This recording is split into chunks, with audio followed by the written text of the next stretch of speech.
Hey, how are we doing? How is everybody? Welcome to the Dublin DevRel Meetup. And we are just about to get started. Hello, Sinead. Good to see you. Love the Hi, Christmas Richard. lights.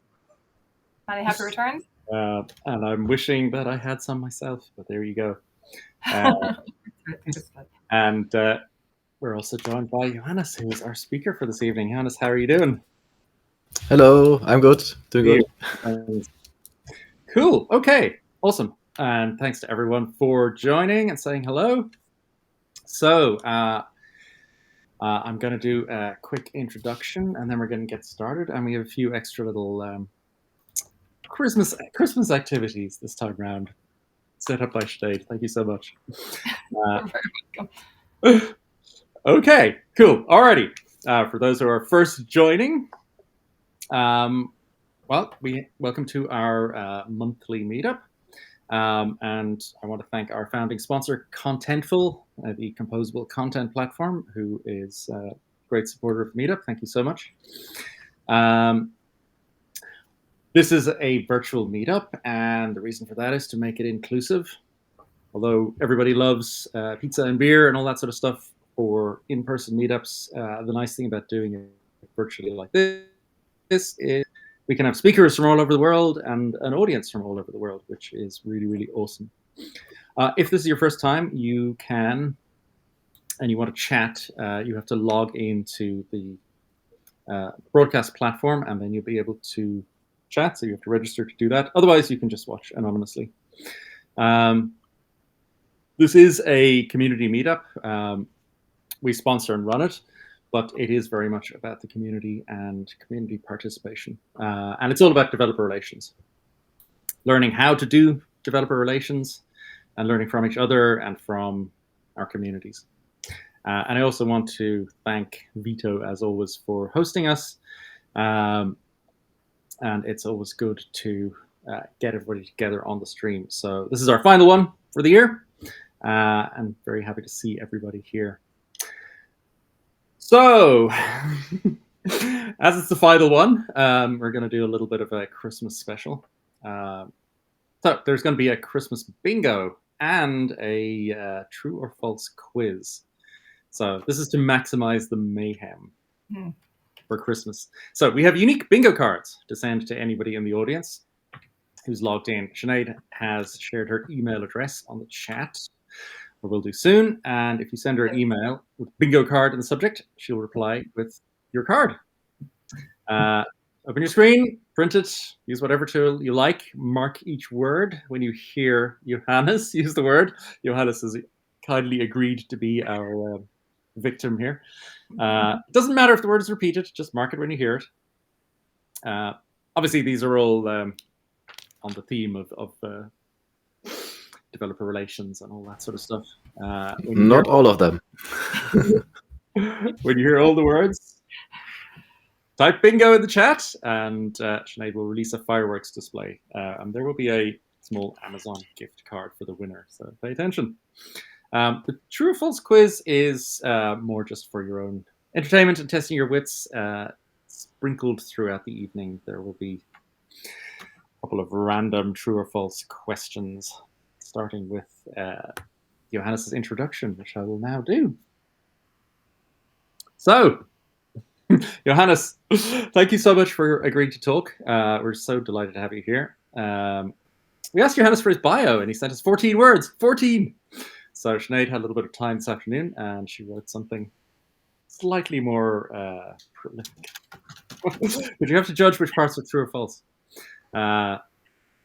Johannes Dienst is a developer advocate at Ask UI. His focus is on automation, documentation, and software quality. Previously, he and a colleague were guests on the Fireside VoxGig podcast, which was a good one. You should go listen to that. They discussed a rather novel approach to a hackathon they ran earlier this year. Definitely worth checking out. His personal website can be found at polywork.com. Search for Johannes Dienst, where he shared his 4-part series on his metrics frameworks. And that's all true, right? Just to get us started, those are true statements. He started a YouTube series on beautiful developer documentation, where Johannes is played by Liam Neeson. First part of that is true, but Johannes plays himself. No, unfortunately, everybody does know everybody in Ireland, but Liam wasn't free this evening. Earlier today, he and Sinead had to juggle their sound check for this evening because the train Johannes was to get was delayed. True. Yes. And if you've taken trains in Germany recently, you definitely know that one was true. Sorry, Johannes. Okay, I think we are in good shape. So I am. Can I just confirm? I feel like the Eurovision guy that you can go ahead. I just want to absolutely yes. All bingo cards have been issued to people. So Marvelous. Alrighty. Sending bingo cards. Johannes, a very great responsibility now rests on your shoulders. So please take it away. Thank you so much, Johannes. So let's see if the sharing works, and you can see the special words here. That's not the one thing I wanted to share, actually. But you have them on their bingo cards. We're off to a seamless start, Johannes. Off to a seamless start. Yeah, that's fun. Let's put them somewhere else. I put them somewhere else. So where's my presentation, actually? That's fun. Ah, there it is. It was on a different screen. So let's see if that works now. No, it just switches away. So where is it going, actually? I love it. Yeah, but it worked earlier. As the yeah, it worked earlier. That's the fun part. So I can see it. Let's share a window. Yeah, now it's working. There it's working. You saw the special words, but you have well, to if you were quick. Perfect.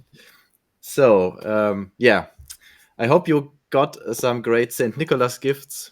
I got one from Sinead when she said, "Yeah, can you give the meetup talk?" And I was like, "Yeah, I can give the meetup talk about the DevRel blog post series I had, but the series is rather long." And she said, "Yeah, you only have 50 minutes." I was like, "Oh yeah, how do I do this now?" And I came up with the idea. I love Pecha, and Pecha are 640 long with 20 slides, each 20 seconds. So why not do this talk in 15 minutes and have 30 slides in 30 seconds? And that's how I will try to convey the things I wrote in the blog post. So let's start. For those of you who are long in the game of DevRel, there may be not much new here, but when I started out DevRel last year, I was like, yeah, coming from software architecture, I did a lot of DevOps work, I did software development, all that stuff. And I like sharing, I like speaking, and I like doing community. And I stumbled into a startup which didn't have product market fit. As a solo developer, the best thing you can do when you're starting out in DevRel. And yes, I was like, yeah, what should I do? And what do you do when you have no idea? You go to the search engine of your least distrust and search for DevRel metrics. And you come up with resources like the one from Swix, where he says, yeah, everybody does monthly active developers, and you have community content product, and you have bad metrics. Okay, and then you have DevRel KPIs, and you get a lot of resources that say, yeah, these are all DevRel metrics. Metrics. You get a lot of metrics. You get ideas what could be metrics, but nobody says to you, yeah, how does that relate to your company, your special situation here? Maybe I don't do SAS, but I sell horses or Ferraris. Yeah, what do I do there? I'm in a startup. DevRel metrics should be different, like in a middle-sized company or an enterprise company or something in between. So the DevRel metrics I gathered were like, yeah, it depends what's important. And that wasn't really feeling good for me, to be honest. So I took a deeper search and came up with a lot of resources from very knowledgeable people. These are the main people I draw in inspiration from.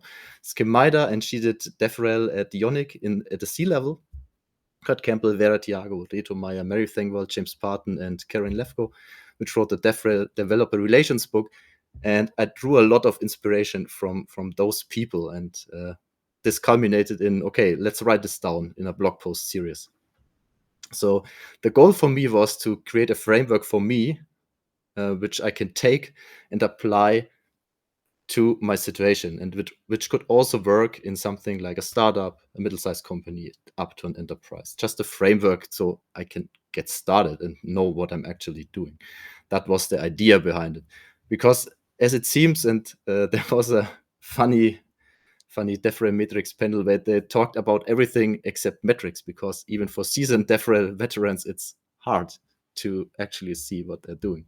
And what I also wanted to do is, how do I do reporting? Which metrics should I report in which state of the company? So for example, if you're just starting out with a selling company and you're selling stickers, and in the enterprise level, you're selling something like puppies, that's totally different. And you should report on different metrics here.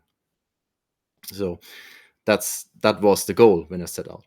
And then I dug deeper and deeper. And what came up every now and then was like, business goals are very important. And business goals are the goals your CEO, your C-level cares about.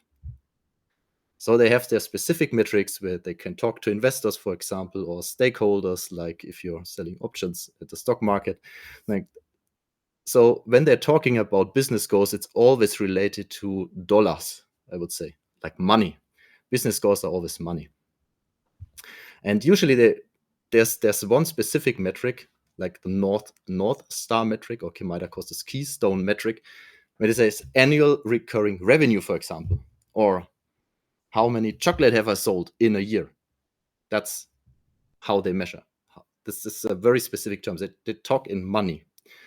And here lies the problem. DevRel doesn't deal in money. It deals in community and trust and all that fluffy stuff. And there was a really, really nice graphic from Kurt Campbell. Here's also the worst dev. He writes a nice blog here, where he says, you have this North Star metric, annual recurring revenue, for example, and then 3 floors down, you have these fluffy metrics, and these dotted lines are not even qualified metrics. So qualified metrics are measurable and you can make sense of it. Community growth, that's not really measurable. So how do you actually relate those fluffy metrics at the bottom to the top so you can show impact? And Swig says it, you can Google this, what is the popular North Star metrics? So one popular North Star metric could be monthly active users, or registered developer accounts, or the developer satisfaction score, or how many candles have my customers lit from me. That's also a valid metric. So I already saw that you can't take one North Star metric for one company and put it in another, because it doesn't really make sense. So back to our framework, and here's a formal definition of a framework. This is a basic structure underlying a system, concept, or text. So I'm coming from software architecture. I did this for 3-4 years at a big enterprise company. And if you're approaching a problem, then you apply some patterns, some frameworks to the problem to solve it, to break it down. And I hoped, there should be something in DevRel too. It's a young profession, but it should be there. And actually there is. Kemida created one, and she calls it the Keystone DevRel Metrics framework. And she says, basically you break down your metrics into reach, awareness, engagement, DevRel qualified leads. And you have the breadth here to the top and the depth to the right. So the DevRel qualified leads are the things that are really valuable, and reach is not as valuable. So you have to do more of it, more breadth. And then she says, what she likes to do is you have a sign-up registration as a keystone metric, and you can put a dollar value in it. So, for example, sign-up registration is worth $10. And this is your North Star keystone value, she calls it. And then you go for every metrics you collect in reach, awareness, engagement, and DevRel qualified leads, and say, how much is that worth in terms of North Star value? So you're putting really a price tag on the DevRel metrics. Okay, a lot of people will now say, oh, no, not on my laptop. No, I don't do that, because we're doing community. But if you want to show impact, you have to do it. And she says, okay, one potential fluid and reach, this example, is worth $1 or 50 cents. And then net new view is 0.1 North Star value. These are not exact figures, by the way. These are just, okay, you may have to adjust sometimes. One activation is 0.1 to 0.25 North Star values, and a DevRel qualified lead is a partnership which brings so much value, it's 25 North Star value. So what can you measure for reach? And she has some general things she measures here. I don't want to go into details. She says, okay, brand visibility. Like I appeared on a meetup here, or I appeared in some newsletter. Also brand recognition. Do people recognize our brand consistently? Really fluffy metrics, I would say, but it's important, especially when you're at a startup. You have to get known. For awareness, it's more like content awareness. Are there views on our content? Is there event awareness? Are people coming to our booth, for example? Do we have meaningful conversations? I'm not sure if that's already engagement, to be honest, but let's see. If you have meaningful conversations, then meaningful conversations often lead to engagement. And you can measure this. I think the timer on this slide is slightly wrong. Yes. The engagement is more like, okay, you have event engagement. How many people have you talked at your booth? How many tracked registrations have you done for an event? How many people were at your live stream, meetup, whatever event you're doing?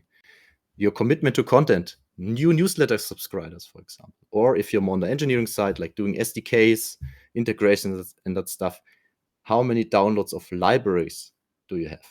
You can track all of this and get the engagement value for this.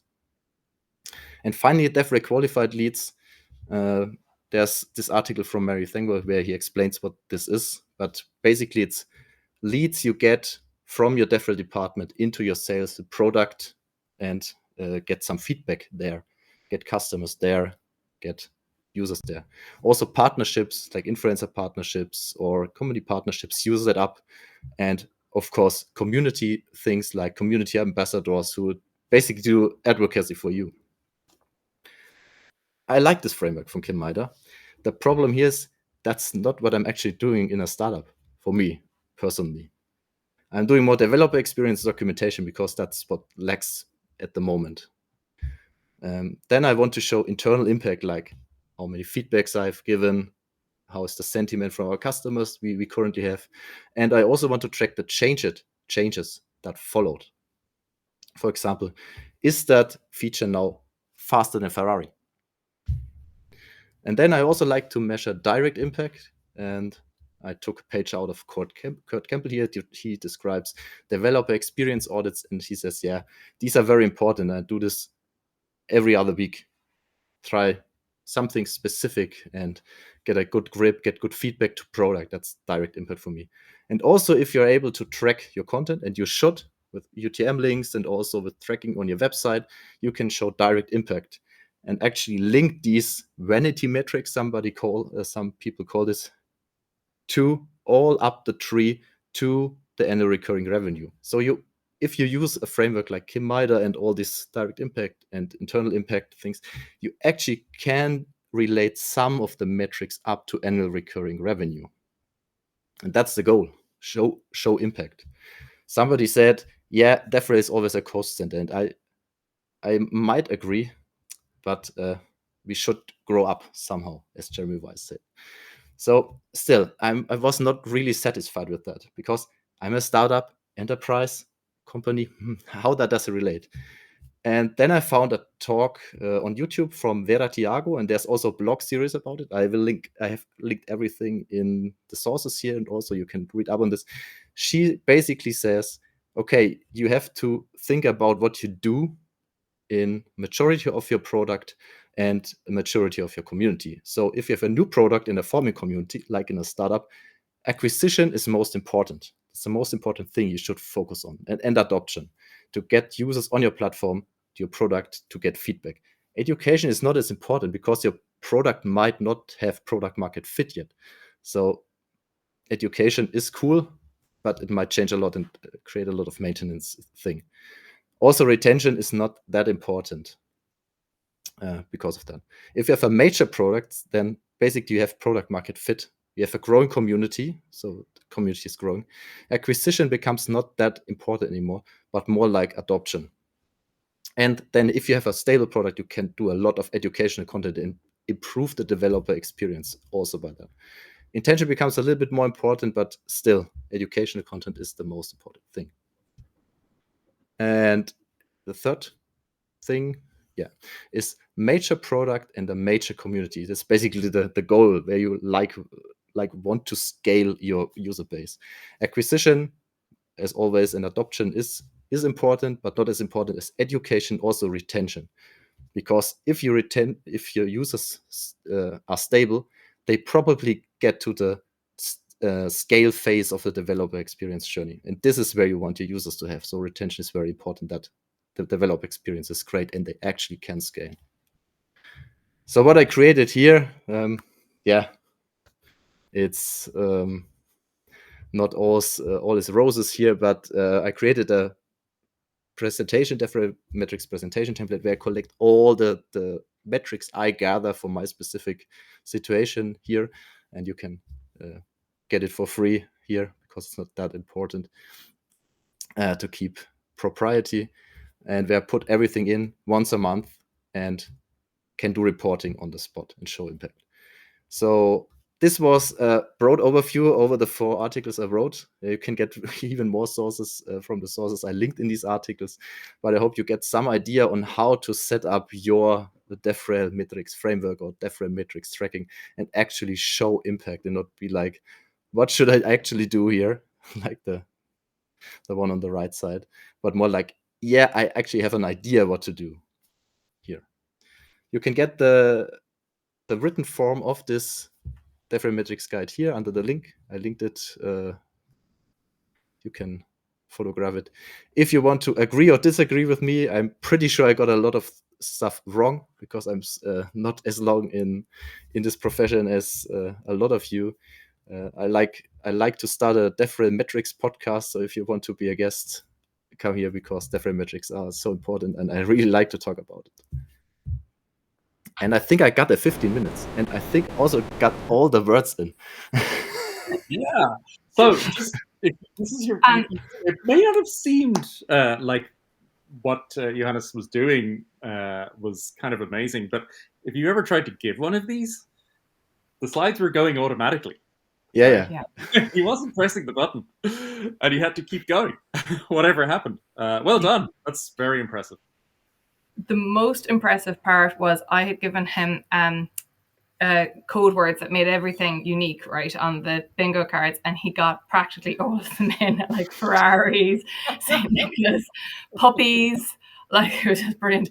Rena is missing 2 words. There's one word that I want you to say anyway, Johannes, because I realized I had it everywhere. Okay, actually, there's a few words. Please say Drucker and communication, because I took them out of the thing, and we'll see. So you have to say those 2 words. Just say them. No, not everybody can win. Well, actually, what we can do is whoever got the most words, rather than actually completing a bingo list, because they, I was kind of playing along. I was playing on like 7 cards here, all at the same time, to just try and keep an eye to see who was anyone likely to win. So yeah, if you just count your words and send them, let me know, and I can count up. I will confirm who actually got the most words. Then that'll be the winner, rather than an actual completed bingo card. Sorry, Rena, you're sitting there waiting for your two words. In other news, Sinead is starting a new startup next year. It's a developer relations bingo startup. DevRel Meetup. Co-founder. I'm only half joking. It's. I also have. Well, I'll pop in as well while people are counting their words. Here is the first true or false question into the chat. Into the chat. So, sorry, Johannes, to get back to your talk, which was really, really interesting, because I have some personal experience with bad metrics. So I actually, if you don't mind, I have a couple of questions, and then I'm sure Sinead has 1 or 2, and we'll open it up to the floor as well. Why are GitHub stars a bad metric? Because I know that wasn't you, but it was up on one of the things that you've put up, and I know people generally regard it as not being great these days. These are the so-called vanity metrics. A lot of people call it. Like you have block views, which translate basically to nothing. It's the same with GitHub stars. But I think they fall into the realm of awareness. So somebody noticed you. That's not much. That's why Kim Mider says, yeah, that's only 50 cent worth. But it's worth something if you have a lot of block viewers, actually, but not much. So I don't think there are bad metrics. In my opinion, there are no bad metrics. It's just if you're already big and have a large user base, then block views may be not the right thing to measure impact. Yeah, it's an interesting lesson. And the whole lesson of your talk, right, to choose appropriate metrics. I ended up in a situation many years ago in another startup reporting to the board. But my North Star metric was GitHub stars. Oh, yeah. Yeah, we can buy these, actually. So I know. I should have. I should have bought them. it can be easily gamed. That's another thing. Yeah, exactly. So it's completely silly. The other question I had was around the assigning values to specific metrics.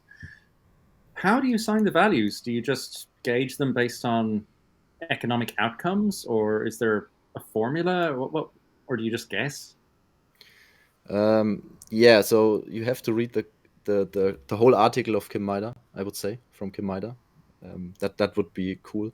And Okay. there she says you have to just determine how much your North Star value is worth. Then I said $10.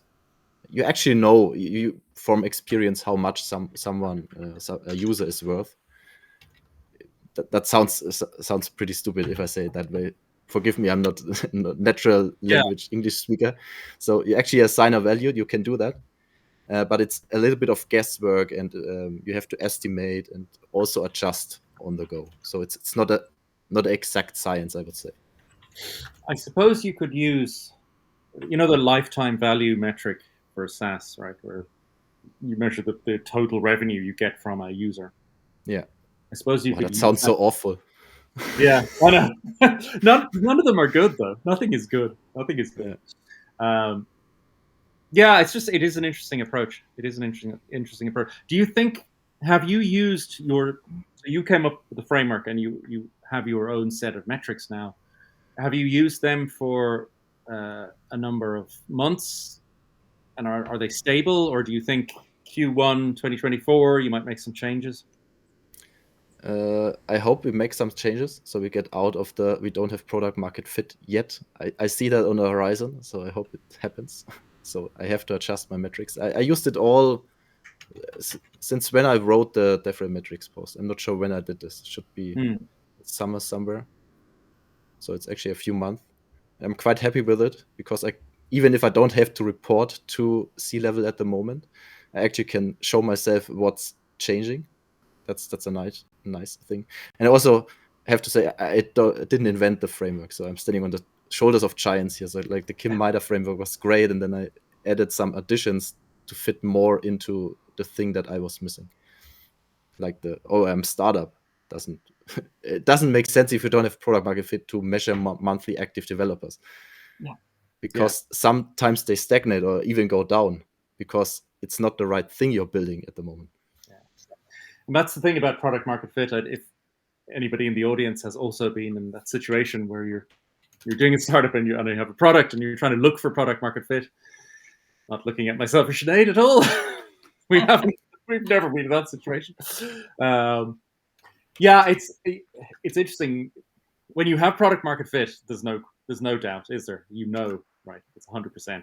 It's easy. Yeah, you can see it in the user statistics. Basically, there's a nice talk from Y Combinator where they show how that typically looks for a lot of companies. And there's a definite graph. You say, yeah, they achieve product market fit. It always goes like exponential growth. The problem is that line at the first. Yeah, the line is like 1, 2, 3, 4 years, and yeah, that's the problem, and it happens even for all the companies.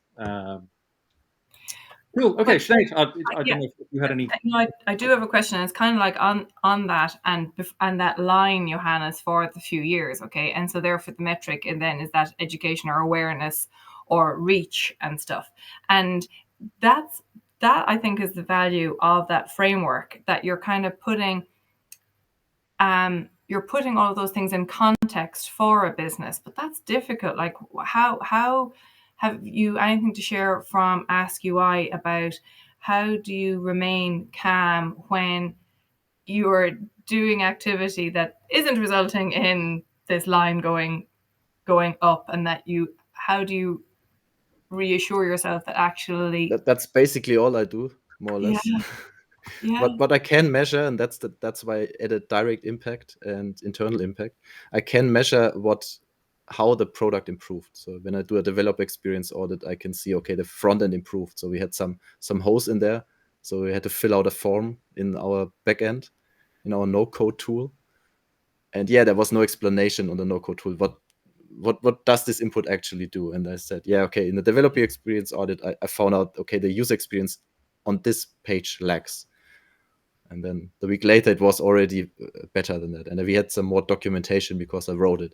So actually, when you get, and then the thing you have to measure is, does the users experience that the product is better now? So for the docs, it was really like a few developers came there who tried out Ask UI, who said, yeah, the docs are really comprehensive. And I'm pretty sure they weren't like that when I started. It was like you could barely get it working if you had JavaScript knowledge. But if you're coming from Java or Python, you were basically screwed. Great. Sorry, Sinead. I have a follow-on question. So, and is part of that where your YouTube series is going to go as well? Is that improvement in documentation? Yeah, that's a whole other talk. I got inspired from it. I usually do when I write blog posts and that stuff, I do a video and generate content out of this. And at the end, I have enough knowledge that I can put it in the docs in a very in a way someone could understand it really well. Yeah, very good. I have a question on the content side of things. So nobody is ever happy with their content and their documentation, of course. Do you have a process for managing the documentation? Because I know some people, they just, every time there's a new version, they do a lot of work in documentation, and then it just stays the same for the next year and gets out of date, and then they do it again. Or do you have a continuous process? Yeah, it's continuous. So we have continuous delivery, basically. So there's always improvement in our library. And yeah, we also have a lot of parts. Our product is not like the typical API. It's more like we have something that runs on our backend, something that runs on your laptop or your local machine, and also an SDK for that. So there are different releases, but it gets updated all the time. So when I get feedback something is wrong, I update it instantly, more or less. Because I think that's the most important thing I should do right now. Yeah. Documentation. I have a open source framework that I've maintained for many years, but the documentation is always a work in progress. It's always out of date. As some people on this call know and have suffered. Okay, I know, Johannes, you have a Christmas party to go to, so we're not going to keep you for too much longer.